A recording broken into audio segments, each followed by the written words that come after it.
Hey, Mike, how's it going today? Good, Frank. Good to see you, brother. Right on. Another episode of Perspective Shift. That's right. New lecture, a new day, a new look. It's a new quantum field. I love it. Yeah, nothing's the same. That's awesome. Yeah. Did you have a good week? I did. It was an interesting week. Yeah. Yeah, very interesting week. So,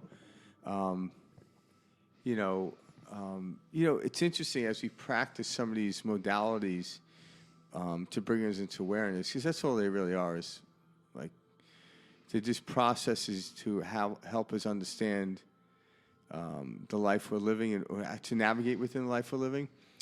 But they aren't necessary, but nonetheless, either is an ice cream cone, but you do it anyway, right? Part of that human or experience. a shot of Jack at the end of the night. It's not necessary. Hey, pick your poison. Yeah, exactly. Whatever. Why is it poison, though, right? It's the words that are poison. That's true. Words are clumsy. Yeah, but what I've noticed, though, is I was going through something in my body, my physical body, and first my initial reaction quickly was like dealing with the physical body, like trying to figure it out. And then I realized, you know what? It's all in my mind. And what was happening is I would go into meditations and it would disappear. But then when I would come out, and I would look for it and it would reappear. I was giving it attention. And even that's a process. But when I was in the meditation, I stepped out of my body. There was no pain whatsoever. So it's like I'm starting to really get deeper into understanding how this really works. And I'm talking, it was pretty great pain. It was like this sciatic. Constant pressure, Yeah, shooting pain. it was constant nerve, and anyone talked to me, I growled at them. Well, I think that's like what a lot of, people truly suffering with, cancer and other, diseases that affect the body, whatever you want to call it, when they can kind of step out of that constant pain, they're finding themselves in those moments. And the thing is we do it like anyone that had constant pain, the slightest distraction will take it out of it until they bring their attention to it. And when you're in, you have some serious pain, it's easy to bring your attention to the awareness of where you are. So it's kind of like utilizing the understanding of trying to change the character or persona that you are as you awaken or come out of your meditation is more suitable. And it's funny because it will happen. Like it will go away for a day and then it came back. But it came back because I still didn't have faith that I was in that. And I re-entered into the old body that had the pain. And it's interesting because if it can disappear in a moment and reappear, what's causing that? My attention I give to it, period. That's just it. And all of a sudden it's like a lot of times we check, okay, is it raining out? Did someone park in my spot? Is my business partner rip me off? When you go for that checklist, guess what's going to happen? You're going to find it. Yeah. But when you go for a different checklist, it's going to be a great day, regardless of what happens.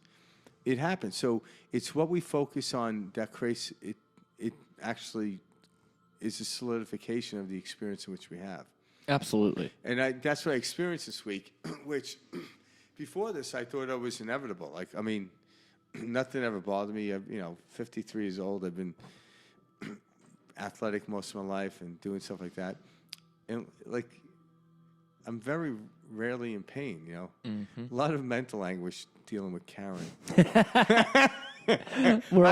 Everybody's just in mental anguish, I think. She's in mental anguish. We all just choose it. But that's funny. But it was interesting. But I took this not as a challenge, but an interesting thing, because what is it I'm holding on to? What old beliefs are, and this is how I look at it. Again, this is just a permission slip or a process. But when I do it, what it does, it helps me take full responsibility rather than blame it on what happened at the gym or the seating I'm in or you're just getting old, Frank, Oh, the justification of the ego. Yeah, exactly. Yeah. So if I believe that, I'll get the effects of those things, but I'm not that's not a belief that I want to hold on to. Something you just said that it's touchy because it's very difficult, with our justifications of our ego to get over, but is at the core of this truth is taking responsibility. And that's what we do here. No. We make the difficult easy. It's just so funny because people are like, oh, yeah, I take responsibility. And when you're really taking responsibility, it means for everything happening in your life. There's not one experience, not one disease, not one crisis that in one way or another you did not play a role in. And that's a tough pill to swallow, and I get it. Yeah. And, especially when you're living in a very third-dimensional way of viewing things and not seeing things kind of from how you're bringing your daily experiences to life by how you feel. Yeah, because when you are in physical pain, it's very difficult to ignore. But what's interesting, there's a couple of ways of dealing with it. Like one, you could say, why is this happening? All right, so now you're looking for the reason. And that's a bottomless pit. It really is. But I remember when I get tired of saying, why did this happen? How can I fix it? Because I'm trying to outwardly fix it or distract myself from it. Like I ran to a chiropractor, did all this stuff. Not that there's anything wrong with that. But yet it wasn't seeming to budget. So it was staying the same. The pain was actually, in some cases, getting more intense. And maybe it was getting more intense because I thought this guy would fix it, and it didn't. And why is this happening? And then one night I was just laying in bed, and the pain was so intense. At first I was trying to position myself to get rid of it, and I said, no, I'm going to lay in it, and I'm actually going to position myself to where it amplifies the pain. And I'm just going to hang out. Let's see what the pain tells me. Mm-hmm. I fell asleep. I passed out. I woke because up the the next pain day. went away. Yeah, because I came on with the pain. Mm-hmm. Instead of running from the pain, I actually faced it. I don't need to know how it caused it, like what emotional attachment was it from the third grade, or is my unworthiness of being brought up in a certain... No, like that, that's an exhausting road. And like what Frank just said is important because he's describing a sensation and how when you label something as pain, you're walking into that sensation with a predetermined chemical release feeling assigned to it, how your body has assigned to this and dealt with it your entire life. So the way you're describing it, seeing it as the sensation it is when you were laying there and being with the sensation, you take the label of pain away. And then that all that is a sensation. So like... Yeah, the suffering went away, but the sensation remained. Yeah. The sensation's there. You're not oblivious. You have a body that tastes, touches, can smell, hear. It smells too. Seriously. That's a sixth one. Oh gosh, the hidden sense. And anyways, that's all is your experience a sensation. And in the past, your conditioned mind has assigned to that sensation the idea of pain. Yeah. So that's why you feel that, and you're, I shouldn't feel this way. But when you just be with it, allow the sensation to be, and recognize, okay, this is simply a sensation, and what I assign to this sensation, I'm going to experience. Yeah. You fall asleep. Yeah. That was cool. And it was. And then what you do is you jump into a whole new body. It's literally a whole new body. It's like we're coming in and out of reality billions of times per second. So when I come back into what we call this reality, what we hear, like I close my eyes and then I come back, who am I bringing back with me? Am I bringing back with the injury to the L4 and the L5? Or am I a completely renewed person? So I get it. When you're in pain, it's like you want to open your eyes. I'm like, okay, is the pain still there? I'm like, well, yeah, you're looking for it. Mm-hmm. But over time, what happens is when you actually try to fight matter with matter, it will work. And the reason it works is, why it works over time is because eventually you get tired of giving attention to it. You simply get distracted. So can you imagine I was doing a regimen and, say, a physical therapist, like, come in twice a week for 5 weeks and we'll get rid of it.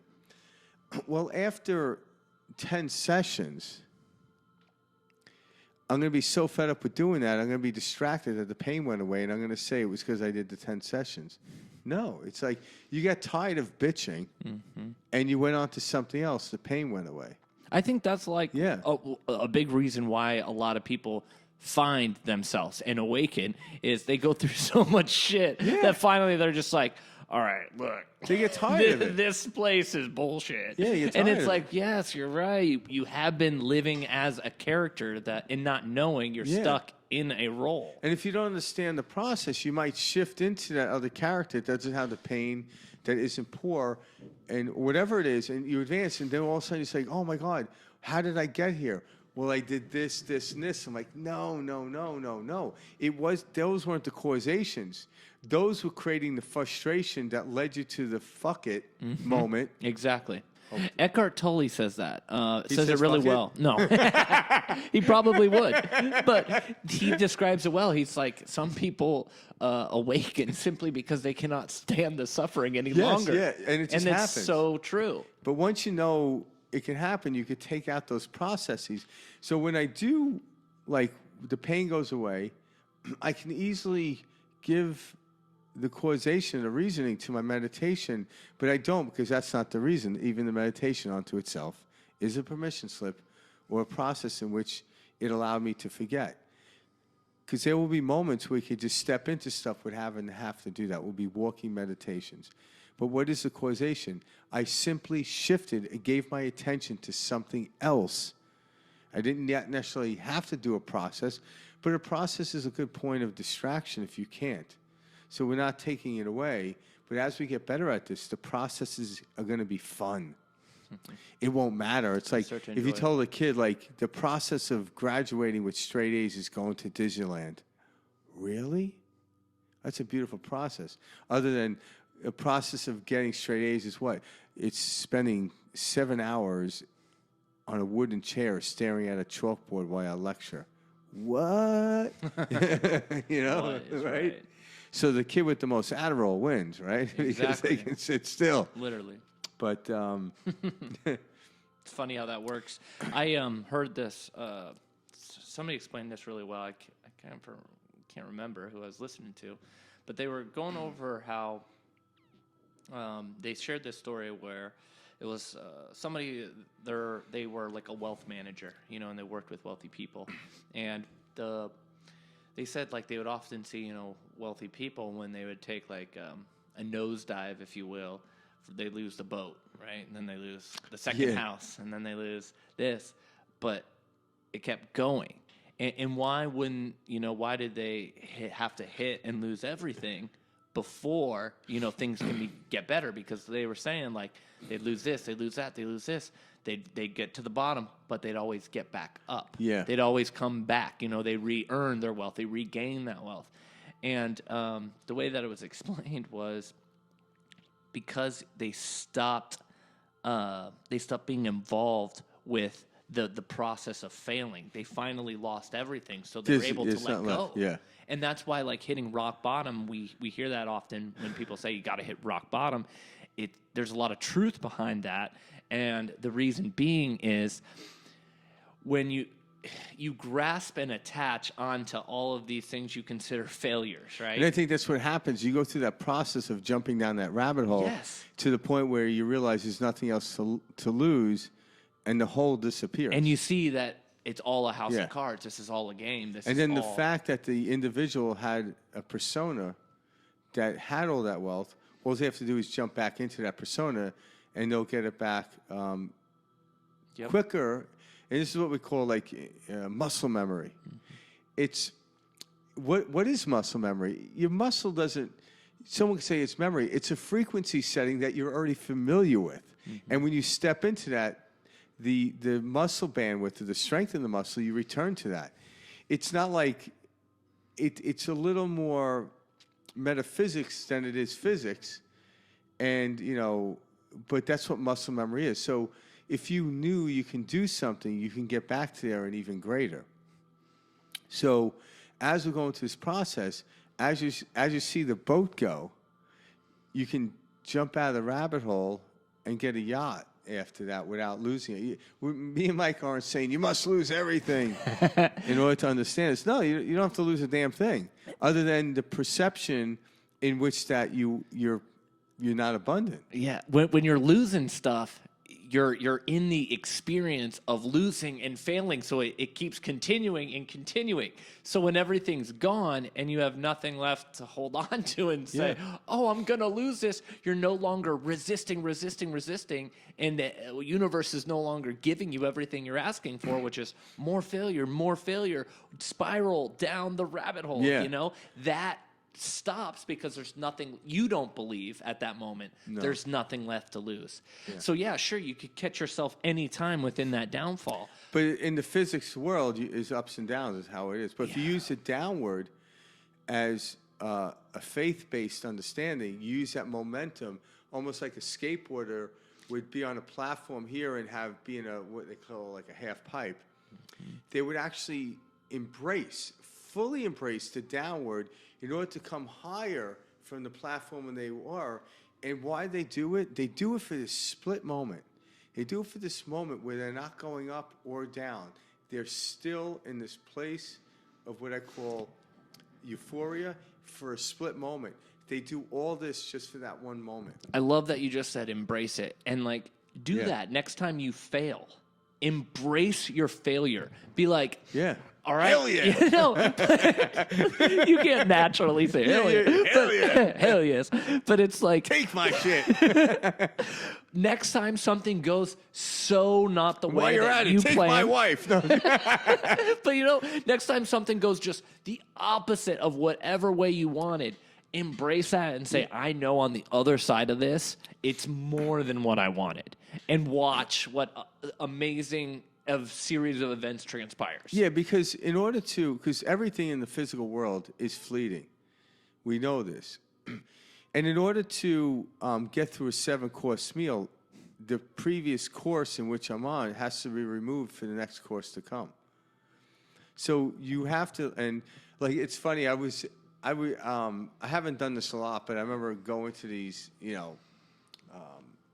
highfalutin things where you sit down and have a 7-course meal. Oh, nice. And I remember going the first time as a kid, and I'm sitting there and I'm eating something, and before I was finished, someone grabbed the plate, and I'm like, "What the fuck? Mm-hmm. Like, what are you doing?" Then they came along. So what I learned to do is start to eat faster. I love how the analytical mind works. Yeah, like geez, I'm like Gotta eat sitting there faster. hovering over with my freaking knife and like stabbing the guy. Like, get out of here! But what it is Awesome. when you learn to just leave it, whatever it is, because what happened by the end of that, by the 7 course come, I couldn't eat a damn thing. I was full, so I missed out on those other last few courses. But you have a taste of it, and it's almost like, and I don't know if this is why they do that, but it almost has like this idea of restraint, because it's not even restraint, because when it goes, something else is replaced. So you keep moving on. So I remember when I learned that, I'm like, okay, it doesn't matter. Take a bite of it. And they come over, remove it, and replace it with the 2nd course, the 3rd course, the 4th course. Life is nothing but a succession of courses. And what are courses? Experiences. This first course is an experience. The second one, so we're having 7 courses. And where's 7? Well, 7 is a very interesting number in the numerology of life, right? 7 days in a week. Even though we have 12 strands of DNA, they're made from 7 different entities. So, 5 of them are made from 2 parts, that's 10. And then there's, 2 more single ones, which is 7, but 10 and 2 is 12 strands of DNA. So 7 has a very significant understanding in our world. I think Deepak Chopra wrote like the 7 spiritual ways to love. Or He did. So 7. I love so there Deepak. is something about 7. I'm not a He's numerologist. I'm not to get into it, but I know 7 has this replicating system within the physical world in which we come to live in. Perhaps that was a 7-course meal. It was like trying to like reframe or pace yourself or whatever it is. But every experience that we have in the physical world is fleeting. But when you look in your present moment future, as I call it, there is another moment or experience happening.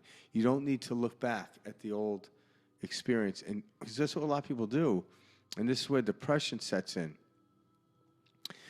And we all will experience depression because we all go there. But how do we get out of it? Is by looking forward. So if we look back to a moment in time which we gave permission to it, saying, this was the greatest time of my life, and then I take it and I compare it to a thought that I'm having now or a future moment, and it doesn't line up, I'm depressed. And then I try to think of my future, and that creates anxiety. So anxiety and depression are very similar emotions because they're taking you out of the present moment. But if I'm presently aware of the course I'm in right now, but when that course is taken, another one comes in, I'm presently aware of this course. Who cares? Everything is fleeting. But the observer in us of the present moment never will ever flee. It's always existing. And as we start to do that, that's what enables me to jump into another physical form, another body that doesn't have the pain in its back. Because the awareness can give myself a new persona to it. But even if I am in pain, it doesn't make me less of a human being than somebody else. Maybe it's there that, I'm making up a story, but maybe it's me to be more compassionate, more understanding. I don't know enough to know if that's really what it is. I can tell you a story. I can say with conviction, like, oh, my God, that's right. But I'm like, yeah, then tomorrow I could come up with some other story or reasoning. But the more I'm floating in this place, the less stories I want to tell myself. And they come down, well, it is what it is. They're like, well, I'm like, it's an experience. Mm-hmm. When I'm done with the book, I'll let you know what the book's about. But I'm not done yet. I can tell you about the characters. I can tell you where I think it's going. See, we all get so caught in this unsatisfactoriness of life. And that's why we can't enjoy any course. It's because we're always comparing it to a previous time. Everything, and that's because we're not in that present moment, like you're saying. Yeah. But we have this unsatisfactory idea about things that I need to make this situation better. And I'm not saying that this is, actually, I don't think this is a good thing, but it's a driving force of why we have the riches we have today, running water, air conditioning, buildings, etc., is we always are trying to make a situation better. But at what point do we stop and enjoy the situation and understand that this experience is simply that? And where you put your attention defines what is satisfactory or unsatisfactory. You can be a prince walking through the mansion on marble and have an unsatisfactory experience. It happens all the time. Look at the Kardashians. Because when you attach yourself to the illusion, dissatisfaction will happen. Because when you attach to something, it becomes too heavy to carry. Like the analogy I used a couple of talks ago, if I'm walking down the street and everything I see I grab, how far down the street am I going to get? But if I learn to walk down the street and observe the objects, the car, the telephone pole, the mailbox, the flowers, but then I simply allow them to be where they are, I'll walk forever. But if I have to grab all those things, the second I get to the telephone pole, I'm done. I'm like, I can't carry this any further. So when you attach yourself to the physical world, which you cannot, it's fleeting. There's nothing to attach to. But you're trying to. It's almost like, I don't know, do you ever see the movie The Jerk? I actually have seen that movie. That movie's kind of funny. Remember, he's like, I thought it was towards the end. I know exactly what you're talking about, I think. He's like, I don't need anything. I just need this lamp. He's just like grabbing stuff. Yep. And all of a sudden he's trying to make out the door, but he couldn't. He goes, I don't need anything. But he starts grabbing all these objects that he feels he needs, but yet he weighed down.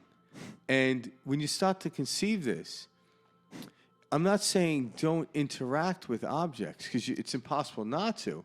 Walk down the street, look at the car, look at the mailbox, look at the telephone pole, look at the flowers, look at your neighbor's house. but let it go. Allow it to be. Allow everything. Allow it to be, and then you fully experience it. But can you imagine, like, I was talking to somebody. Well, hold on. Why you said that? Go for The it. grabbing stuff. Picture the grabbing stuff as you assigning meaning to everything, because that's what we do. And when you can stop assigning meaning to everything, that's when you start to experience life. So, like Frank's verbiage of grabbing, And like it's real, picture that as your mind assigning a meaning to that. When you can just experience something and allow it to be. It's like a child experiencing something, but they don't know enough to experience. That's the goal. To explain it. That's the goal. Yeah, it's a childlike state. I like how you said grabbing, because that's what our thoughts are doing. Our thoughts are very sticky, and you get kind of caught in them, a web, whatever you want to call it, a goo. And that if you're grabbing everything you see, that's literally what your mind is doing. I like this. I don't like this. This sucks. This doesn't suck. This is great. That's what we're doing. So you recognize it, you catch the mind, and you start to you allow each meaning you're assigning, you stop it, and everything is just as it should be. Yeah, because things, without meaning. even the greatest objects could be problematic. Like, I was having this conversation with someone, a client That's of a mine. really good example. And this is funny because we would just, like, I like to joke about this stuff because this is how you get to the heart of it. You dive into it and then you peel away from it. But I said, Mike, like years ago, like you would fantasize about winning the lottery. And I was using it. I'm like, do you ever go to this? Like, what? I'm like, well, you win the lottery. Say you win like $500 million, right? Like, wow, it's great. But then it's like, well, who can I trust for my money, right? I'm like, oh, I got to get rid of that friend. Then I'm like, oh, shit, I got to get a new cell phone number. I got to move. All of a sudden, all these problems occur from winning. And then it's like, then the best one is like, do you know how much taxes you got to pay? All of a sudden, all these problems just jump out of your head. And you're like, it's like, you're like, I don't want the lottery. Done. It becomes a headache. And well, my client looked at me and she goes, wow. And I'm like, that's where I used to go. I used to go to this place where we call self-sabotage in order to have the experience. But even if I won $500 million, that would be fleeting as well. So don't attach yourself to it. But whether I'm paying the taxes or have to deal with that cousin I haven't spoke to in a while because they just found out I won money, who cares? Maybe it'll bring me closer to them. Mm-hmm. It's a different way of looking at it, rather than like change my name and growing a mustache. It's like going into WITSEC. Hey, Frank, you still look the same even if you have a mustache. I'm like, I am not the Frank. I am a Frank. And you got an accent, too. I love that. Oh, my God. No, but seriously, like that's there's a lot of truth behind that. And this is what we do all day. We conjure up these stories, and this is why we talk ourselves out of the experience that we were probably meant or to do or on the precipice of doing, because like, what could go wrong? Holy hell, everything could go wrong. What can go right? Everything can go right. So it's what direction I face is the experience we'll have, because you can't look at something right and wrong at the same time. Just like I can't look east and west at the same time. I got to choose in this physical world. I can either look west or I can look east. Where do you want to go? Well, I want to go west. Well, why are you looking east? I want to make sure it doesn't sneak up on me. It can't. It can't catch up if you're heading west. Even if you're crawling west, it will never catch up. It's the physics of the world. So all of a sudden, get back to the excitement of winning the lottery, and you've actually won the lottery because the feeling overcame you. And what happens is that over time, the money will show up in the crate. It might not come to the lottery, per se, but the feeling is really what we want. And when we hold that feeling, all of a sudden, all these things start to come into our life. It's funny because like we don't know what we want. No, but each. But we think we do. So, well, we know what we prefer, right? Yeah. Oh, yeah. So if I'm aligned with my preference, I do it, and it comes to fruition. I'm like, yeah. So that's things coming into fruition in the direction which I want. But if I go the other way, it creates a new asking, a new preference. When you're in pain, what is your preference? to be in comfort. So pain actually now makes me appreciate comfort where I didn't before. I took it for granted. Like I used to joke with my son. We were watching what was a Marvel show. It was with Bruce Willis called Cool. Unbreakable. Yeah, Unbreakable. I've seen that one. Yeah. And then the nemesis was what's his name?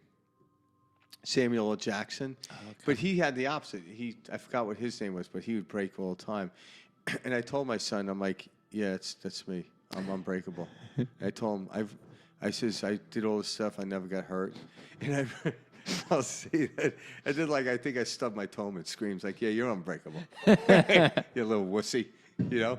But it's like that's so funny. I'm surprised the kid even enters, even listens to anything I say anymore. But it was funny because in my head I'm like, yeah, all this physical stuff I've done, I would say I've been lucky because I never sustained major injury. I never really did. But what's interesting is, right when you say that and you say you're lucky, I'm not lucky. It's just I've never really focused on it. It's like, hey, make sure you don't fall out of the tree. Like, why would you say that? Boom. But then I remember one time getting hurt really bad, and I popped up really quick. And because I popped up, I was noted as not getting hurt. So I believed it. So I seldom got hurt, But yet, it was just a belief I had, and I never focused on it. But now, back then I called it luck. Now I understand it's what I focused on. Whatever I focus on, I'll bring to light. Now, I could easily get distracted. That's why, if someone takes my attention, distracts me from something I don't want to happen, I simply sit down and don't do it. But the better I get at it, I don't even hear that. I don't even see it. I'm like, yeah, aren't you worried? I'm like, that's something I don't do anymore. I don't worry.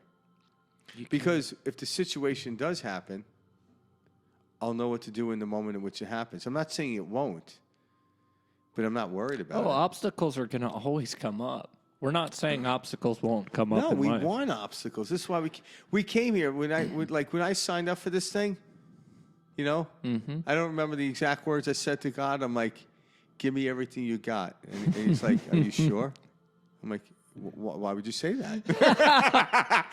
You're going back as this dude named Frank. Are you sure? I'm like, should I not do this? Sign here. I'm like, holy shit, are you the devil or are you God? And I signed it, and then I got dropped out of a womb, and the freaking lights were hitting me. They're spraying. They cut something. The next thing you know, I'm like, they gave me a name. And a religion. And a culture. If you don't get your goddamn car and get into that religion, I'm going to kick your ass. Now go spend your whole life defending it. There you go. That's America. Yeah. That's ain't that America? Well, no, it's any culture, and that's what is so funny. It's like we all do this on different levels, and wherever we're at, the trick is figuring out that's all it is. It's a trick. It's a persona. It's a paradox. Yeah. We are here to experience. It's flipped. So the concept that works for me to get into my head is when you look at the outside world, it's a mere reflection. All right. So what do I mean by that? Well, when you look in the actual mirror, you're standing in front of the mirror, right? And I lift this hand up. Well, I know it's my right hand. But if I'm looking at a reflection, and that person, if it was a reflection, I understand it is, but if it was somebody just standing there, it would be their left hand up. So the information I'm reading off the reflection is backwards. So a lot of times people are reading and responding to the outside world, it's always going to be backwards. But when you want to respond to the outside world, close your eyes, go in, and you realize it's my right hand. And you get it right all the time. The horse and the carriage.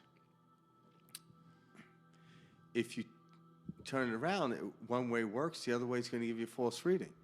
If you ever try to do something in the mirror, looking at the mirror, your hand always goes the other way. It's like, where's it going? You have to look away from the reflection and go inward. And then you look at the reflection to see, do I want to continue this reflection? Do I want to shift it? Do I want this persona? Or do I want to embellish it or get rid of it? You have to close and go inward in order to do all of that. So you open your eyes, and that's, how do we know this? What is the physical world? It's nothing but shuttering of light. It's here, disappears, it's here, disappears, it's here. So when I come back here, I want to choose who I'm coming back as. And then when I disappear, I want to choose it again and again and again. I don't want to live by a lottery system of luck, bad luck, luck, bad, oh shit, oh my God. And then it's like rolling the dice. But no, I can choose, go under and come out. I can choose the persona. I'm like, oh, that was interesting. Ooh, that was interesting. That was interesting. It's like a film strip. 24 of those going past the light in a second's time, in what we call time, in a second, represents motion in which we experience motion in this three-dimensional world. So 24 frames per second. But those frames, so what happens is, you notice between each frame there's a slot. So it goes, boom, boom, like that. But it happens so quick you don't see this part. But that's been measured how our eyes can portray image and see it in motion. Yeah. Images in motion. And that's how the best way to understand light that way is if you I'm taking myself back to like when it was when I started going to nightclubs, they still called them discos. Nightclubs, but they would do the strobe lights. Yeah. Strobe lights are. So the strobe lights, like, it shows you it's an illusion. It looks like you're not moving, like that, because it's coming in and out. So you're missing frames per second when the light comes in and out. But if the timing of the strobe light came out, you can actually speed things up. So a strobe light can actually only image maybe every other frame, which looks like it's like that. So we can do that because we live in a quantum universe. Well, it's also funny. I just read this in a science article about how... You read science articles? Apparently so, just recently. And flies, I think it was. There was flies, and they talked about other species and different creatures and stuff, and how their vision, they see like 254 frames per second, and how different that looks when you're comprehending it, you know? And so what type of vision they're seeing, what blur of energy, or what their type of physical reality is. Just like I think it was describing, like, I don't remember the other animal, but much slower speed for their vision, and how life would be kind of a blur, you know? Yeah. You know? And It's probably a snail. You know, it was just so funny to me because I'm like, wow, how we see light through this eye, science speaking and physical, you know, like what we're talking about, how we experience that and what we create it to be, vision, these objects and matter and all this blows me away because we all see it differently. Yeah, and what's interesting too is how we're utilizing the physical mechanism, as we call the body right now, is going to evolve because the story that science and biology tells us that we have this DNA with all these imprinted pieces of information that haven't necessarily been triggered, or the energy hasn't moved to them to peer it open. So they say that we utilize about 10% of our DNA structure. So say we get up into the 11 to 12, up to 15%, what will we physically be doing? Will gravity affect us? Will we need a cell phone? These are questions that you have to go in to the field with faith and experience in order to do it. But it's almost like these scientists, you know, they would get together, and before they would go to the Galapagos Islands, they would all sit together, and say there was 10 of them, and they would anticipate what new findings they may find. And I read this somewhere. It was very interesting. And what they would do is, say there was 10 of them, and they all drew 3 things. So you got 30 things in the middle of the table, a piece of paper, say. Okay, they expect this. Now, what they did is, they would find the majority of people that agreed upon stuff, and they would only extract those. So in other words, if, say, 5 of the people at some point all agreed they would find this, and another 5 agrees, but now there's 5 of these things or 7 of these things they'll agree to, and there's only 3 of them out of 30, they'll take those. And when they go to the Galapagos Islands, they always find it. So the question is, did they create the situation in which they found it, or are they really that smart and intelligent for anticipating? Well, we all know the real answer. Yes, or the we right do. answer. But the thing is, it's very difficult. That's a cool-ass story. Yeah, it is. So they're actually creating it, but because We should do that They with, like, can't- a lot of things. well, we do. Like medicine and... Well, this is why we. Well, Gosh, that's great, See, Frank. this is where. All right, this is where we're going to go. You know what I deep in. mean? This is This cool. is where we're going to take it to the next level. This is a beautiful thing about this. I do not need 51% of society to be in agreement with me for something to solidify into the physical world. Absolutely not. I do not. I just need me. That's it. Now, because you had no believers of what Einstein brought into the world, what he discovered. Matter of fact, Einstein had no footnotes. He was like, this is how it is. Like, Very he wasn't bold. like, according to studying this scientist and according to Newton and all this stuff, the next step into this, next finding is this. No, it's like, this is how the universe is. And all of a sudden, somehow, when he said it, the other physicists inherently, empirically, innately knew he was right. But then it's like, oh, wow. Well, let's verify this. Let's verify this in the physical world. And they started down the journey of the verification of what he calls special relativity, then later his general relativity. And now in quantum physics, as we know, the law of or the observation theory, Yeah. them going down that rabbit hole, they were destined to find what they were looking for. Yeah, exactly. So, Where we put our attention affects the end result. yeah, so if you get distracted by a non-preferential thing, it's going to keep amplifying that. But you're like, what's happening? Or you want to blame the outside world. I'm like, it's your attention to it that amplifies it. Everything is expansion. Expansion has nothing to do with us. Everything expands. Whatever I look at will expand. So if I'm looking at poverty, it expands. I'm becoming more impoverished. If I'm looking at wealth, it expands. But we have this concept that we're starting to walk away from, and we call it the what if. Or I was told, like, years ago, it's like, I want to start a business. I want to do this. Well, write a list, a pro and a con list. And you write it down, and if there's more pros, good for it. And I realized one day when I was doing this, the pro list and the con list were all based on how I felt that day, not on any other fact. I made the damn facts up. I'm the one writing this down. So I no longer write a con list. It's ridiculous. It's subjective. And when I write my pro list, it's just one item, because then the expansion will create other items. One item, just like the first course will lead to the second course and the third course, then the fourth course and the fifth course, the sixth course and the seventh course, and all is done. I don't need all 7 courses laying on the table as I'm eating. I just need the one. And then the second. Present. Life is a scavenger hunt. I only need one bit of information that will get me to this bit. And then the next bit. What does the GPS do? Make a right. And if you make the right, then it will give it to you. What does the higher self does? It gives you a single impulse in this moment. Act on it, and then follow it. It takes faith, but what is faith? Faith isn't some blind thing. Faith is knowing without having to know.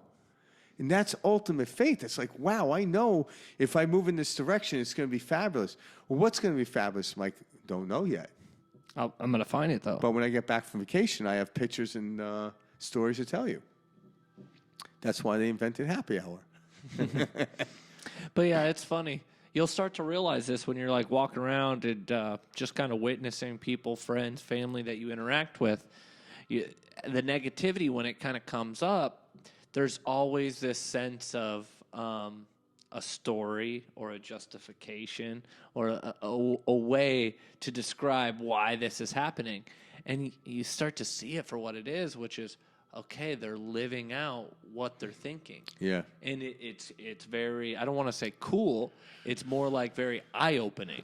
You're like, wow, Yeah. okay, I see this playing out in my daily life with people I'm talking to. And I see them steering their attention towards suffering or towards, repeated events. This is why, you'll see, we all have those friends that break up and get back together and break up and go out and date and are all depending upon, a relationship. You're never going to find a relationship that way. You won't find... Well, you will, but it's not the one you're looking for. Yeah, the relationship... Yeah, exactly. It's not a preferential. So... Yeah. You'll always find a relationship. There's always going to be somebody that vibrationally you can draw in. Yeah, absolutely. Again, it's like putting the carriage in front of the horse. It's you're not going to go anywhere. You're not really going to move. We're all just trying to find these different things out here, and until you turn around and find it in here, there's no point in looking for anything. No point in looking for the wealth, the job, the happiness, the relationship. All of those are going to be, I guess, like tainted with this idea of I need this to fulfill my happiness. So when you objectify or make happiness into a form, a person, money, any type of object, it cheapens it, and it's not what you're looking for. Well, that's the attachment of it. Exactly, the attachment. It becomes so heavy. And then you blame the object. You're pissed off at your lover, you get pissed off at your house because it's too heavy to carry. Well, I promise you, you can work day in, day out. You'll become that millionaire.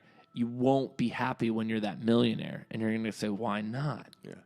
But we're certainly not talking you out of being a millionaire. You can actually be no. a billionaire with these concepts, but you don't attach to it. Because actually, money is always current. Like, you can never, did I ever tell you this story? There was a client of mine, she was telling me a story. I thought it was pretty fascinating. This woman had just moved to this country, and she went to a bank, and she put the money she brought from, they exchanged it, and she took each bill and she wrote down the serial numbers on the bill. And one day, I don't know what the time lapse was, but just say for argument's sake it was a year. She went to the bank and she asked for her money. When they gave it to her, she's like, "This is not my money." And can you imagine the tellers trying to explain to this woman, not insulting her? My numbers had these serial numbers on it. Man, this is not the exact same physical monetary money. But it's the value is the same. But she insisted, "This is not my money." This is not my money, because she was attached to serial numbers, not the value in which would happen.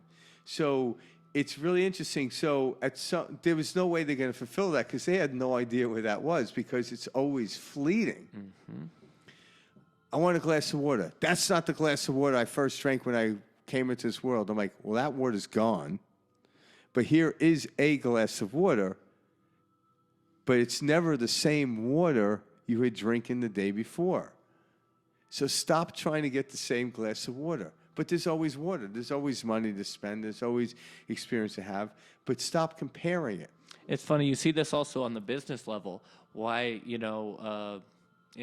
people out there, investment-wise, doing things, keeping their money moving. Nobody keeps money sitting in a bank account. No. Things that sit stagnant, go bad. Yeah, they become useless. Yes. Yeah. And so, not only is everything constantly changing and something that we adapt to, but, just like you're moving, you got to keep your money moving. You keep this moving. You see these things throughout everything in life, and it makes sense. Everything is fleeting. And how will you put your attention on this to create an experience that you're going to truly enjoy and allow to pass, because the next one right around the corner is going to be even greater? Yeah, let it go. It'll be an experience. Mm-hmm. And well, that's the thing. It's the ebb and the flow. And it's I loved it when we were talking about this. I can't recall quite what we were talking about, but you were telling me how even during those moments of down, you would find yourself appreciating that moment of down and being with it. Yeah. And kind of reveling in, hey, I can feel. And that's the point of this. Yeah, because we've been telling these stories for ancient times. Like, you go back to the Old Testament, they talk about Adam and Eve. And when they discovered the tree that bared the fruit of knowledge, and that knowledge was of good and evil. And what is good and evil? Well, they're opposing viewpoints. Yep. But the misunderstanding is, if you actually look at it, if you only had light, you could not see. If you only had darkness, you could not see. But having the variances of light, contrast of light, it enables me to see in midday I could see everything. By the evening, I could see a little bit less. By the night, I can only see the stars that are shining above me. But I would never want to live in a life that was high noon all the time. Nor would I want to live in a life that was, I can only see the stars. It's letting go of the valley and ending up on the top of the mountain, and letting go of the mountain and going to the valley is what I want to do. No matter where I am on the spectrum, it's all good. Without contrast, you couldn't have those experiences. Whether I'm paddling for the wave, or I'm riding the wave, or coming to the end of the wave where I'm bailing off the board, it's all part of it. It's all good. There isn't a better part of it. It's all part and parcel of the experience. So when you start to nitpick and say, well, I don't want this, well, then it's like, I don't like the front left tire of my car, so I'm going to get rid of it. Well, it sounds like, it's going to be a difficult ride. Why are you choosing not to like that left tire? Like, why are you choosing to dislike paddling out for the wave? That's the contemplating moment. And then finding a wave and paddling into the wave, jumping on the board, and then everything goes silent. And then you flutter out and bail off the board before you get to the shore. Every part of that ride is equally onto itself good. Once you try to find out what's the best part, you identify and you mess up the whole ride. We don't know. It's all good. And that's on the seventh day, all was good. That's what they mean. She trying to, say, this is how I see this happening. And that's the issue. We get caught up in this needs to happen A, B, C, and D. And then it's never going to happen A, B, C, and D. You need to go from A to E. Sometimes. I'm not saying it can't. Right to B. Yeah. But it's one of those things where I feel like, so actually Esther Hicks explains this really well. So when you are manifesting, okay, let's say you're focusing on, an experience you'd like to have, and we all do this, and we don't see it right away. So we think, it's not happening. We get frustrated with the process of, hey, I'm keeping my attention where it needs to be. Why isn't this appearing in my life? And it's because we keep assigning this meaning to, so everything has a gestation period, right? So when certain things are happening and they come up and we say like, I don't really enjoy that portion. So what we kind of do is we judge essentially the gestation period and lose focus of the actual goal or the actual what we're setting out to create, because we're like, do I enjoy this process? Think about this with work. It's like why people jump from job to job to job. We don't like the way it's going down. This isn't the way I pictured in my head. So I better jump ship. Then you stop the process. Rather than allowing everything to be. Yeah, because even and knowing at the end it will be what you're looking for. Yeah, and as we get better at this, we actually create the gestation period time. Because like in the beginning, you ever hear the saying, it's like the first million is the hardest, the second's easier? Because with the first one was, you were stepping out without any knowledge of it, and you may have worked hard. But the second you actually earn the first million, or whatever it is you did, you know it's possible. And when you know something's possible, guess what happens in the gestation period? It shrinks. So we actually, as we get better at this, greater at this, I should say, we actually control the gestation period. And what I mean is, this is how explained. So the law of attraction is what Abraham or Esther Hicks talks about all the time. And she does a brilliant job with it. Yeah, she's great.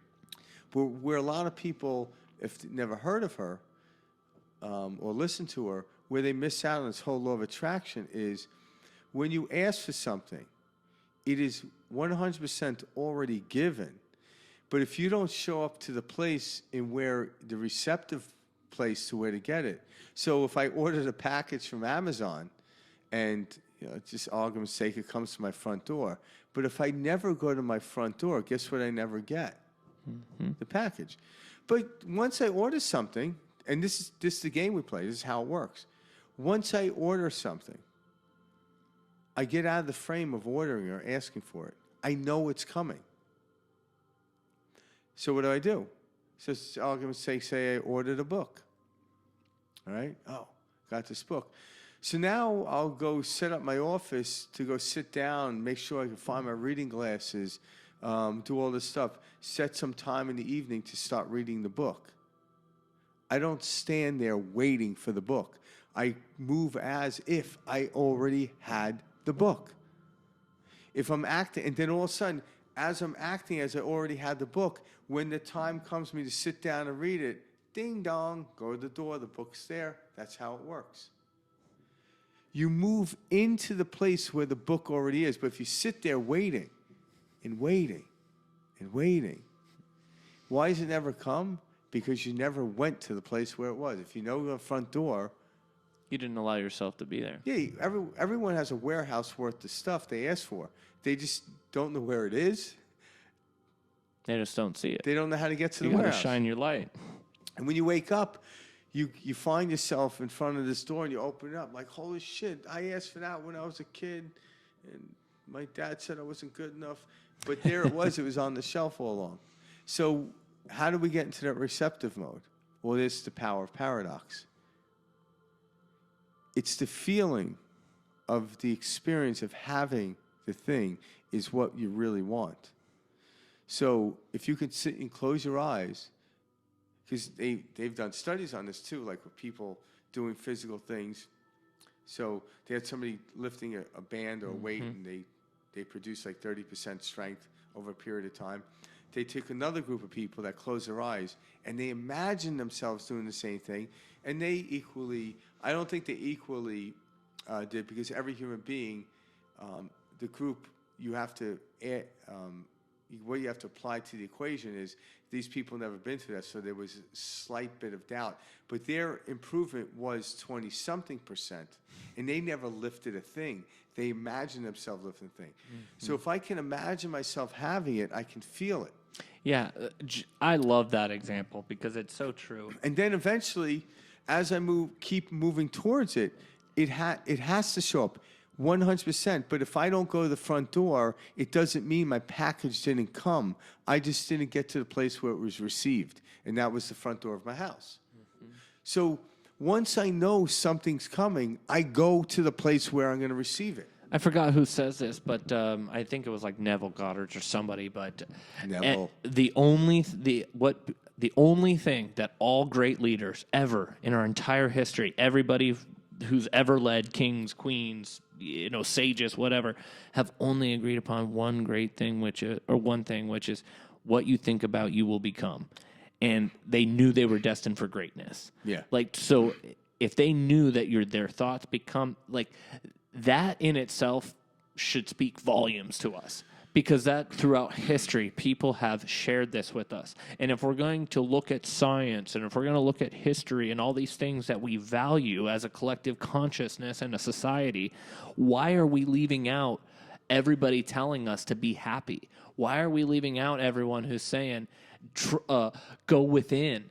We're just blinded to this, and we, as a society, kind of just brush it off as like, oh yeah, that's sweet talk, I'm not there yet. And it's like, look, I've talked to enough people older than me to know I'm going to feel the exact same way in fucking 10 years. Yeah.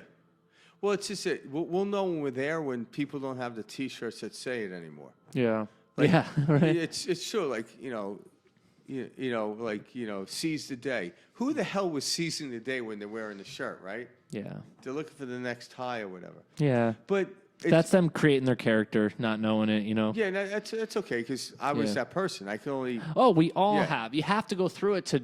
I don't know. You got to go Whenever through I it. use the phrase, me and Mike, we use the phrase most people. Those are Us. It's us. That's it.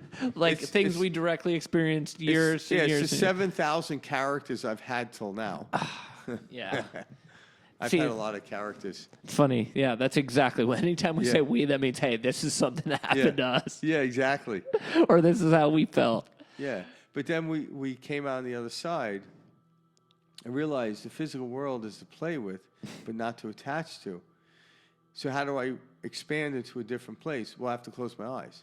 I have to get undistracted by the physical world. And when I close my eyes, even for it's a moment, you don't think you have to physically close your eyes. If you're looking at something, a quicker route is just to simply change your perspective onto it. And it changes what you're looking at instantly. And this is what perspective shift's all about. The ability to control your perspective in the preferential experience in which you want to have. So when you're in something, you have the choice of saying the glass is half full or half empty. But empirically, the glass is in the middle, or the water is in the middle of the glass. There is no emotion to that. So empirically, we're creating the emotion, the energy emotion, in order to move towards something. So emotion allows me to move towards something, whether it's fear or love or joy or excitement. It's the emotion. So when I get really good at this, I choose the emotion, and then I move, and whatever emotion I attach myself and I move, that's the funny house I'm moving into, so to speak. So when I walk into that house and the emotion is excitement, it's going to be an exciting house. If I walk into emotion of fear, I'm going to walk into a house that's going to represent what I think is fear. What I think is fear. To somebody else, it might be a comedy. But my ideas of fear will come out. And sometimes that works in my favor. Like, what do you mean? Well, you make it through a fear factor, and then you realize, that wasn't so bad. Now you just dropped another issue you had to be fear about. You faced something. And a lot of these are unconscious fears, guys, because I know when I was going through it, I would be like, or when I'm going through it, I would see certain things will happen to me, and I'd be like, whoa, did not know that was like some unconscious thought that I really needed to deal with. And I'll have like certain experiences where it brings to my attention. Like, but once you did that, you become ultimately conscious. Oh, absolutely. Yeah, it's nice to see that focus. But I guess like every day, everything you're experiencing absolutely subconsciously is something that you have created. Everything going on right now, all of this material world that we see and experience and give meaning to comes from vibrationally how we are feeling and what we're processing. Yeah.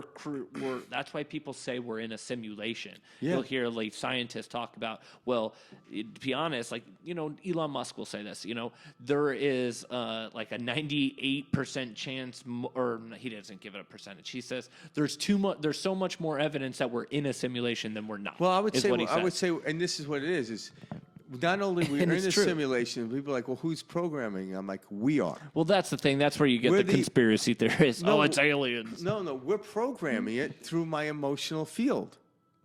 Oh. So it's almost like we're holding the controller. Someone created this open-ended system that I can add code into. And what is code? Code is information. What is information? It's light. What is light? Light is love. So then when I break down love into different... So love and fear aren't opposites. Fear and hatred, you go into what we call negative emotions, are just a squeezing out of love. The restriction. It's stopping the flow. Yeah. If I put my hands or put a blindfold around my eyes, it doesn't mean the sun didn't come up.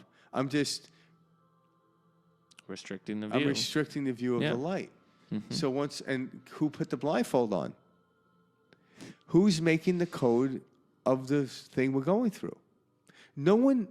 Nobody has any strength over the code. I'm creating the code based on the feeling and the frequency I output, which adds a new algorithm or a new coding principle or thing into this game, and then the game expands and goes to another level. We are the experiencer and the writers of the code simultaneously. There is no one writing the code other than we are. Mm-hmm. Right? And that's where that's where it can get kind of tricky, because it's like, okay, you've been living so much as the person that when you can step away and see it, it's such a freeing thing. It's like, oh my goodness, I was living through my character, thinking that was life. That's why you feel trapped, constricted, anxious, stressed. And it's just so nice to breathe and understand. All you have to do is let go. You're holding on to an idea of yourself. These character traits that exist in this weird little prism that we all live in. And it was developed by humans. Oh, this is how you must get up each day. You must shower. You must do this. You must do like this to function in our society. You have to have a job. You got to pay this. All of these are arbitrary ideas created by mankind. And it's funny to watch ourselves get so worked up and stressed or on the verge of, depression and all these horrible diseases from the stressors of a human-created life. And it's funny. Well, it is. But the thing is what we're saying is what makes us stressed is thinking you have to do it. But when you come to realization, I don't have to do any of those things, but you then end up doing them, you're taking the pressure off. I don't have to do anything. But once I don't have to do anything, all of a sudden the energy field lifts because it's taking the pressure of the idea of having to do something. Once that's lifted, all of a sudden I innately want to do it. I am drawn to do it. It becomes easy too. Yeah. But once someone says, you have to do this, it's like this innate ability that says, I don't have to do anything. Mm-hmm. And your parents like, if you want to live in this household, you have to do these things. Mm-hmm. And what it is, it's the system of saying I have to do it, which innately humans buck up against. So there's some internal truth in it. But if someone says, well, if I don't force them to do it, they'll never do it. I'm like, why would you say that? Because before you did this, someone came up with the idea to do it without someone forcing them to do it. Everything that we do in this world was conjured, we came up out of thin air or imagination of something wanting to do it. Like even the first person that swept the floor was like, oh, I kind of like the floor swept. Mm-hmm. Now you must do this. Well, I liked it when I didn't have to do it. I don't mind a little dust. Yeah, like what the hell, right? Like, holy shit. This is a workshop. Yeah, but the first person who swept was just doing it because they felt they weren't trying to clean the floor. It's like, yeah, it's interesting. It's like the kid running down the block with the stick on the fence. Dig it, like that. Mm-hmm. They don't have to do it, but there's something interesting about feeling the physics of the frequency of the fence opposed to the stick and then the gap where there isn't any. And it's just something about that you just do it. But imagine someone said, being in that present moment. Now someone said, every day you have to get up and run down the fence and skim a tree. And this is what we call superstition, or in religion we call it doctrine. Mm-hmm. Because I was one day running down and I was doing that and I lost myself and I discovered something and I thought, oh, what was I doing? I was running with the stick. Down Elm Street. Not just any stick. A willow stick. This stick. And then if someone steals it, now we run around searching for the Holy Grail. This right? is how all of a sudden, religion. they're stealing the stick. That's the golden stick. Oh, my God. And that's the golden fence I strike the golden stick with. Nope. Yeah, no. But yet now I have to do it. You were in that present moment. Yeah. You were in flow. You found yourself. Yeah, you just happen to drag a stick across a fence. But all of a sudden, someone's like, well, you have to do that. And so people do that. Mm-hmm. And if they believe it works, it will work. But now they're holding the belief onto the outside world. Well, now they're limited into the experience where they can do, because they can't go on vacation because they don't have the same stick and fence there. You have to stay in your neighborhood. It's funny how we do that. Yeah. But like that's what we do with our stories. Yep. You know, we create so much meaning behind them where we don't allow ourselves. It's like the ultimate superstition. To experience. It really is. It is. It's, and we just yeah. we're like, no, man, I can't. It's do kind of that. nutty. Yeah. Well, that's because Frank, why do you do that? Well, let me explain, Jim. It's you know, they're gonna, and I'm like, I am so full of shit right now. It's unbelievable. I don't know why I do it. nothing matters but what the meaning we give to it. That's why, you know, Shakespeare said nothing is good or bad. It isn't. It's what we assign to it. Yeah. Plain and simple. That's what life is, Good guys. old William. It's what, yeah, he knew his stuff. But like, it's what you're assigning to it. Yeah. Every experience, what you used to think as, you know, stressful or anxious or upsetting experience, you can change that conditioned feeling. What you are experiencing is a chemical release from an electrical impulse and a meaning you have assigned to it in the past and held on to for years. So when you get that electrical impulse and that chemical releases in the body that sends a stressful or an anxious feeling, you can change the meaning that you've assigned to that feeling in your body. You recognize it and say, I am not in fear. I'm moving towards my goal, or I'm moving towards my truth. Whatever way you want to turn this around. Or like, what is fear? Fear is a messenger. Fear is a system that's trying to show you something. It's all good. It's just very nice to when you can recognize, okay, what's going on is what I've assigned meaning to. Yeah, the definition of it. Yeah. And it's not working in your favor. Never is. Yeah. You know, because otherwise you wouldn't be searching yeah, for what like, yeah. you would just be and be like, wow, this is great. Yeah. And that's why you can redefine everything. That's to help you out, help you get through this. Well, stuff. this is why we have the right and the left. This is why we have CNN and Fox News. And they're both true. Yeah. Depending on which end of the television you're on. It depends what narrative you're holding on to. Whatever narrative you're holding on to. This is life, guys. Yeah. There's no truth. All truths are true. Yeah. You know? And so that's, you know, again, we don't knock any of that stuff. No. But that's it's a weird game. It's an experience. That's an it. experience, yeah. Everything is an experience. If we were to knock it, there's no point to knock something that we're experiencing. Well, it is. Yeah, the show wouldn't be called Perspective Shift. Yeah, exactly. It would be called The Perspective. yeah. No shift. Seriously. Literally everything that comes, take it as that experience. Yeah. Enjoy it. It's interesting. Because and don't assign a meaning to it. Because like Frank was saying, Once you identify, you can't grab everything that when you're walking down the street. So stop assigning meanings to everything you're seeing down the street. Allow everything to just be without meaning. We'll have like a... And you'll be like, okay, I'm starting to really see. I'm starting to really experience. It's no longer what I'm experiencing is now coming from the feeling I'm walking with. So you're creating what you're going through in life rather than reacting to the outside world. So let's touch on this real quick. Frank and I were talking about this a little bit before. You need we all get lost too much in the details, the nitty gritty things. Like throughout, like, I got to do this, I got to go there, I got to pay this bill, I got to do this. Overall, if you can maintain the general feeling of happiness, soundness, calmness, you know, you can do this through meditation. Meditation really helps quiet the mind because that's ultimately what you're doing. The general feeling that you travel and go through life with is how the little details will shake out. So I used to be so caught up in details, like little things going on day-to-day life. Now I know the details I'm experiencing are from my overall feeling. And so when I'm experiencing details that I'm like, you know, this is annoying me, I'm like, hold up. Yeah. And I change the out. I center and I go within. And then the little details start to go back into place, and they just start moving. And it's you know what I mean. The universe is a highly intelligent system already.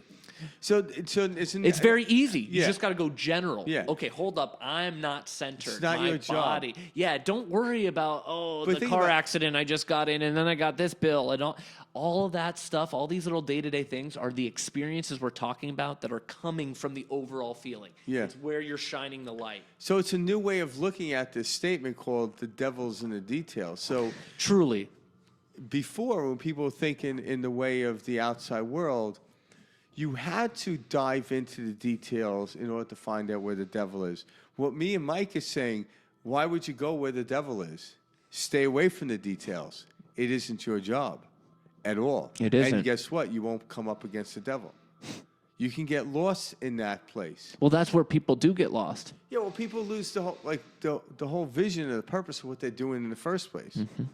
Because this didn't go right, this little detail, now I can't accomplish the end goal. Whoa, what? Yeah, what? Yeah, exactly. Hold up. Yeah, what do you? You should step over that so easily and, just keep moving. Yeah, whether someone gave you $5 million or whether you earned $5 million, whether you found $5 million, empirically, does it matter? No. No. Plain and the simple. The story No. will be different at happy hour. as Yeah, you're yeah. Buying around the drinks. But you 'cause still just- have $5 million. Yeah. We still have $5 million. Doesn't matter. So if you actually get out of the way of how it has to come or the meaning of it, you actually have more avenues into getting it. But if you say it must come through earning, I will not receive it through gift or lottery, well, now you just took two possible ways out of the equation. So now you're in a deficit of possibilities. Why would you want to be in a deficit of possibilities? You actually want to be plentiful of possibilities, because I don't really care how it comes. I want this experience, but Yeah. it's got to come this way. it. Otherwise, I'm not going to enjoy it. Get this out of here. If I get this any other way, I'm not going to enjoy Yeah. it. That's what the mind's doing. That's why you struggle when something is not on. Hey, this wasn't how I pictured it. This wasn't how I planned it.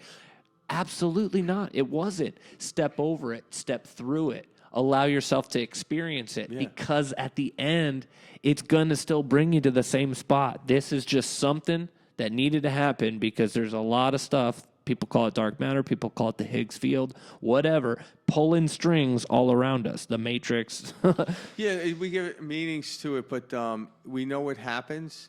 We don't know where it comes from. Just like when I hear it's like FedEx does, not FedEx, UPS does this. They'll drop a package off. They'll ring your doorbell. Time you get there, they're gone. Oh, yeah, Like, yeah. who the hell dropped this off? It doesn't matter. It's there. Like, would you search, like, where the hell's that guy? I'm like, the package is what, you don't want to shake the dude's hand, right? No, exactly. No. Next time, have Jim drop it off. I'm not going to read the book because Jeffrey dropped it off. I'm like, what the? That's nutty.